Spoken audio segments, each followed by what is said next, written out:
وسلم نے ارشاد فرمایا، بے شک اللہ تعالیٰ تمہاری صورتوں کو اور تمہارے اموال کو نہیں دیکھتا، کون کتنا مالدار ہے، کس کی شکل کیسی ہے، وہ اسے نہیں دیکھ، وہ تمہارے دلوں کو دیکھتا ہے اور تمہارے عملوں کو دیکھتا ہے۔ تو اس لیے صورت جیسی بھی ہو وہ تو اللہ کی بنائی ہوئی ہے، تو ہمیں اپنی سیرت کو سنوارنے کی کوشش کرنی چاہیے۔ جتنی کوشش اپنی شکل کو سنوارنے میں ہم صرف کرتے ہیں، یہ رنگ گورا کرنے والی کریمیں اس وقت جتنی زیادہ فروخت ہو رہی ہیں، ہر شخص اس چکر میں ہے کہ میں اچھا بھلا دکھائی دوں صورت سے، شکل سے، لیکن رب چاہتا ہے کہ میرے بندے کی سیرت اچھی ہو، رنگ بلالی بھی ہو، لیکن صورت کی بجائے سیرت کی طرف توجہ دینے کی ضرورت ہے۔ حضرت باہو نے بھی کہا تھا کہ دل کالے نالوں منہ کالا چنگا، جے کو یہ رمز پچھانے ہو۔ تو اصل بات دل کی پاکیزگی کی ہے، دل کی طہارت کی ہے۔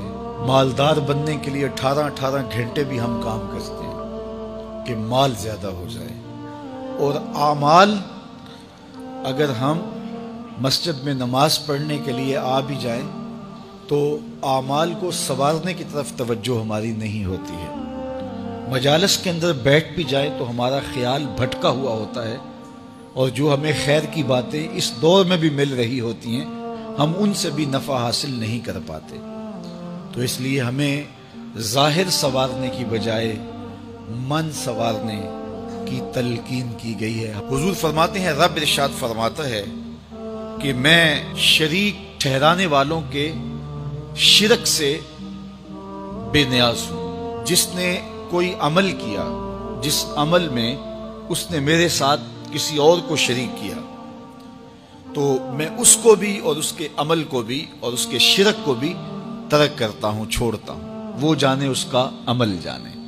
تو جو عمل ہو وہ محض رضائے الہی کے لیے ہو۔ اگر کسی کے دکھاوے کے لیے عمل کیا ہے تو یہ عمل ہی نہیں ہے، اور اللہ کی بارگاہ میں قطعاً قبول نہیں ہے، جس میں کسی کے دکھلاوے کا عنصر شامل ہو جائے۔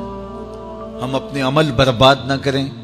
بعض اوقات ہم اپنی خون پسینے کی کمائی پیش کرتے ہیں تو ریاکاری شامل کر کے اس کو برباد کر بیٹھتے ہیں، اور جو دکھلاوا ہوتا ہے وہ چند لمحوں کا ہوتا ہے، پھر ختم ہو جاتا ہے اور اس کا اجر بھی مٹ گیا۔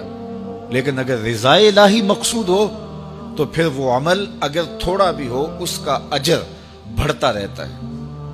حضور علیہ السلام نے ارشاد فرمایا، جب کوئی بندہ صدقہ دیتا ہے اور وہ تھوڑا سا صدقہ جب پیش کرے تو اللہ تعالیٰ اس کو ایسے پالتا ہے جس طرح تم جانور پالتے ہو، اور قیامت کے دن وہ مٹھی بھر جو دیے ہوئے تھوڑا سا صدقہ دیا ہوا تمہیں ایسے ملے گا جس طرح احد پہاڑ ہوتا ہے۔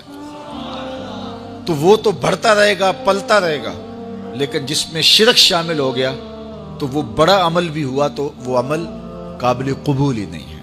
اللہ کے محبوب صلی اللہ علیہ وآلہ وسلم نے ارشاد فرمایا، جس شخص کی نیت آخرت کی طلب ہے، جو بھی عمل کرتا ہے، نماز پڑھتا ہے، روزہ رکھتا ہے، یہ درس حدیث دے رہا ہے، درس قرآن دے رہا ہے، مسجد میں آ کے جھاڑو دے رہا ہے، واش روم صاف کر رہا ہے، آنے والے مہمانوں کو تکریم دے رہا ہے، کھانا کھلا رہا ہے، چٹائیاں بچھا رہا ہے، اس کا مقصد کیا ہے؟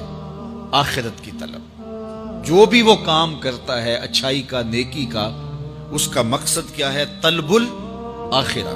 اللہ اس کے دل کے اندر غنا ڈال دیتا ہے، اس کے دل کو اللہ غنی کر دیتا ہے۔ یہ حضور نے فرمایا، اور ایسا ہی ہے۔ اپنے عمل کو خالص کر کے دیکھ لو، آپ کا دل دنیا سے غنی ہو جائے گا۔ یہ میرے رسول کا سچا وعدہ ہے۔ جب کوئی شخص اپنے اعمال کو آخرت کے لیے کرتا ہے، اس کی طلب دنیا حاصل کرنا نہیں، آخرت حاصل کرنا ہے، سچے رسول کا سچا وعدہ ہے، اللہ اس کے دل کو غنی کر دیتا ہے۔